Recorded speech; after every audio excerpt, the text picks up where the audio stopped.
and welcome back to my channel, and today is how to bullet journal, or more so how I use my own bullet journal. And if you're interested in the spreads that I will be sharing in this video, you can find them on my channel. This is my setup for 2022 and my January spreads. Also, I'm using a Dingbat notebooks, and I have a code for 10% off if you're interested in getting one for yourself. So this video is for beginners or anyone who's trying to learn more about bullet journal. So this is my cover page that I made, and it's obviously not something that you need to do. With those notebooks, you can also just put your name on the page that it is for and not have a cover page. But that's what I decided to do, and I decided on a rainbow for the theme for this yearly setup. But obviously, you can do whatever you want. You're not obligated to put colors or do anything. And then the next part that I decided to do was a key page, and this is again really personal, but I decided to separate it into personal and school, and then you basically just create or use one that already exists for anything that you liked. For me, I have for tasks, and then the level at where they at. So if they are started, completed, migrated to another day, or completely canceled, then I have a circle for events, and then I have for appointments, I have a zone. I don't know how we call that. Sorry, my mother tongue is not English. Some words are harder than other. Then I have a dot for notes, which is actually kind of standards. And then I added birthdays for my dogs, important, and vacations. And then I have everything for school. Obviously, if you're not in school, this is not going to be useful for you, but I just have a couple things that are useful. And then the color coding for all my classes. And then this is something that is really useful. It is a year at a glance. It is only useful if you don't do the complete year at once, because I am doing usually 2 journals. I can always go back to this to watch back and see where the month starts. For example, for May, it starts on a Sunday and it ends on a Tuesday, so I can refer back to this page. And once again, I used the color coordinating colors for each month, so I just decided to have each month be a color, which is going to be the rest of this setup. Then I have anxiety in pixel and year in pixel, which are 2 spreads. Year in pixel is kind of basic. This one is more so if you have troubles with anxiety. So the way those 2 spreads work is you basically have all the days down the side, and at the top you have 12 columns for the 12 month. You can also only do half of the year if your journal is only for the half, but I usually find it prettier to do the full year. And then I use the color coding system, and you basically have your key, which you select colors, and let's say I want to fill this for the 23rd of January, then I just go to the corresponding number, to the corresponding month, and then I just fill it in with that color. In this case, is for how much anxiety I had, but for this one, I used stars rating for my day.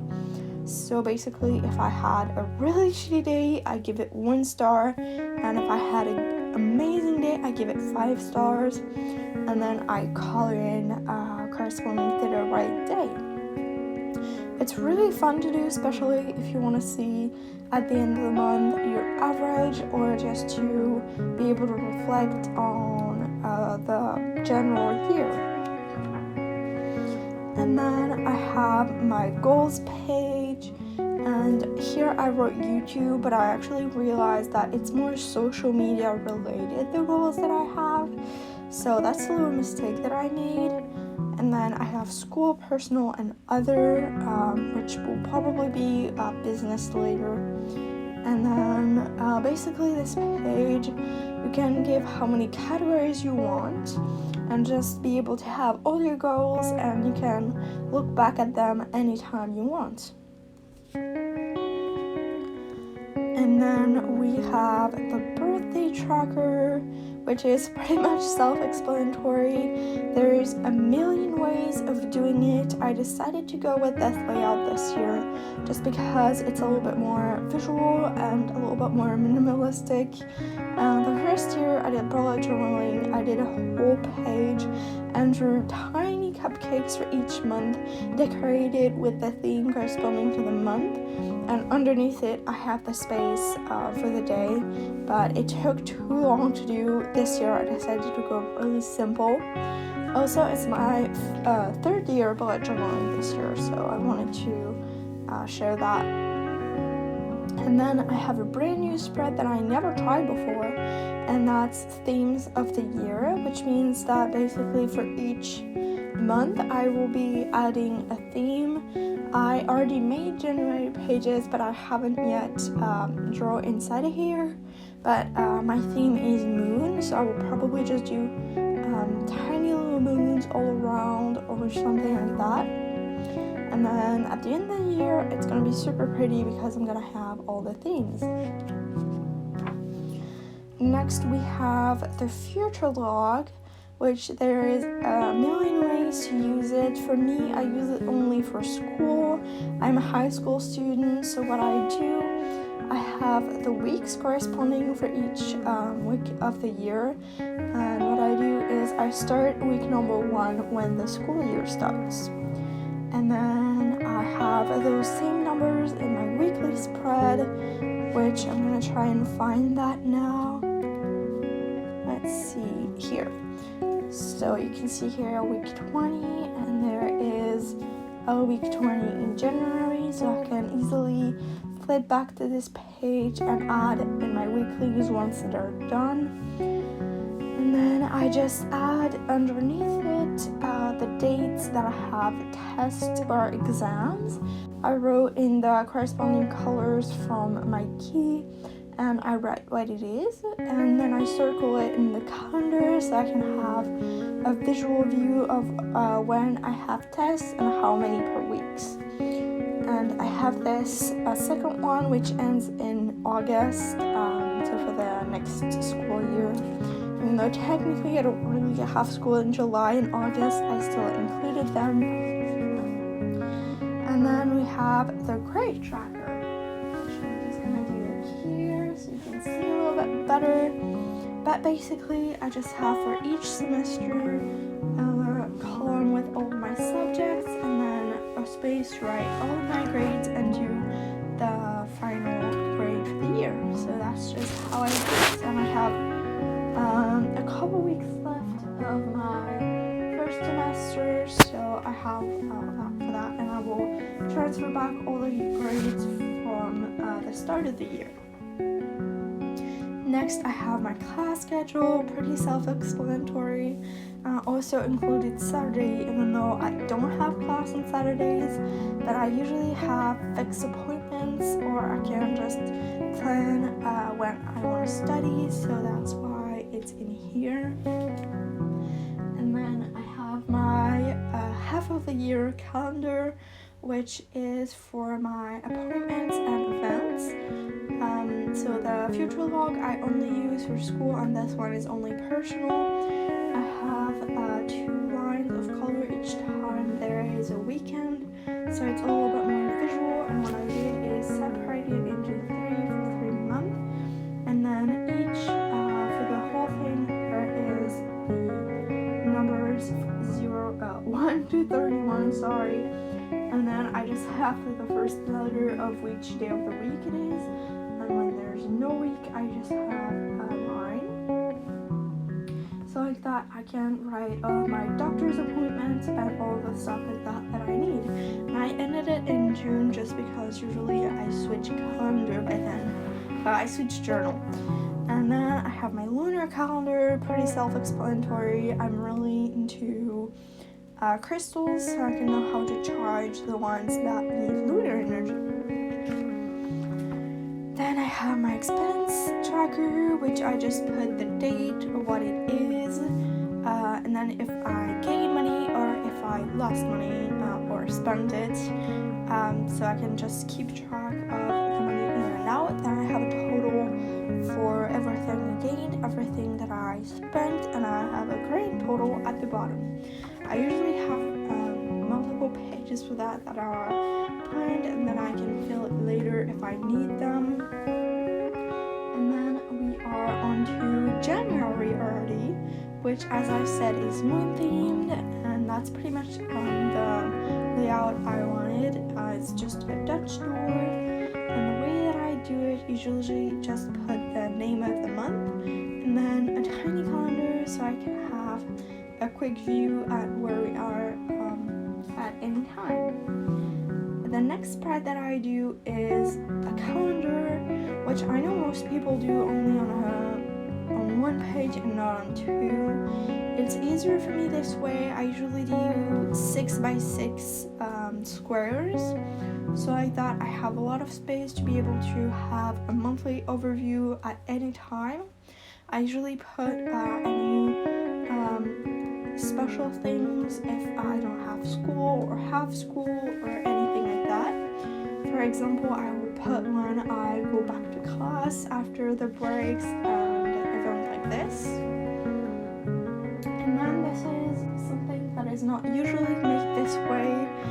This is particular because I have chronic illness, but I have my habit tracker, which is super small, and half of it is only for my meds, whether or not I took them, and I have one for each individual ones because there are some that I don't take every day.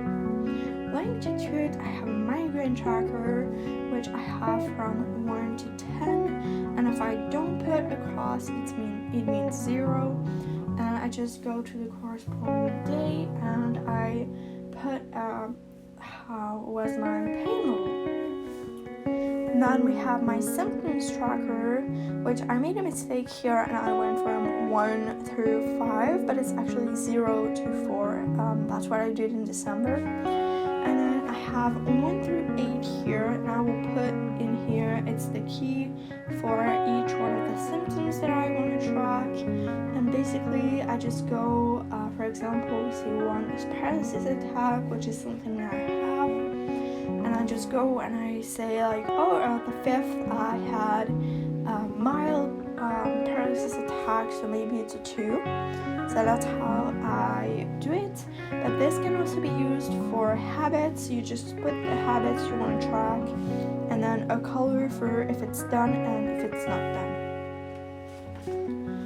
Then we have the classic mood tracker, which usually is filled with a color, but because of my theme, I will fill it with different phases of the moon. And basically, you just keep track of certain moods. You can choose whatever you want. I went from extra happy to extra sad or extra bad, but you can basically track any mood you want. And it just helps to see an overall view of the whole month. And especially if you have therapists, you can share with them and have a better understanding on how you feel. Next are 2 of the trackers that I love the most. This is my sleep tracker, which I just have the numbers of hours from 5 p.m. to 4 p.m. the next day. And then I go to the corresponding day and I fill in from where to where I slept. And I have it on a 24 way, and then I can also have whenever I take naps. And then for my water tracker, I have cups from 0 to 13. And yes, I have drank 13 cups and more, so it's not even big enough sometimes. I have all the days, and then I go from 0 until I color it in until the cup that I drank of water. Next is my anxiety tracker, also something that I used to do but I'm not gonna do in 2022 was a study tracker. It was not really accurate, so I stopped doing it, but the anxiety tracker works just like the water tracker. So I have from 0 to 10, and then if I have any reason, and I started from the line and colored it in until where I had anxiety. I have a space to write any reason so I can have a better look at where my anxiety is, and this spread is actually going to disappear. I did it and then realized that I could do the anxiety in Pixel, so it was too late to not do it, but I will not do this spread in the next month. And I had usually a study tracker, which was not like the sleep tracker, and then I have my highs and lows. So I just put something that was a high my day and a low my day. I tried a bunch of different ones, like 1 line a day, positivity log. You can find all of them on my channel, but this is the one that works the best because it's a little bit more visual and I remember to do it a little bit better. And then this is specifically because I'm in class. I have the assignment tracker. Just put my assignment, the name of it or what it is, for what class, using the color coding system that I have, the due date and whether I did it or not, and I have 2 pages for that. And then I have my weeklies, which I have 1 week for each week of the month. Sometimes one is not in it because it's in the previous or next month, depending on how many pages I need. And I just put the week and then all the days, usually with a note section so I can have a little bit more. And something that I love to do but don't do every time is add an event section so I can have more space in the days to write my to-dos and stuff like that. And I can have all of the events at one place and see them all in one look. So that is all for this video. I hope it was useful for you guys to understand a little bit better how the bullet journal system works. And if you want to see more, definitely subscribe for more, and I will see you guys in the next video. Don't forget to subscribe.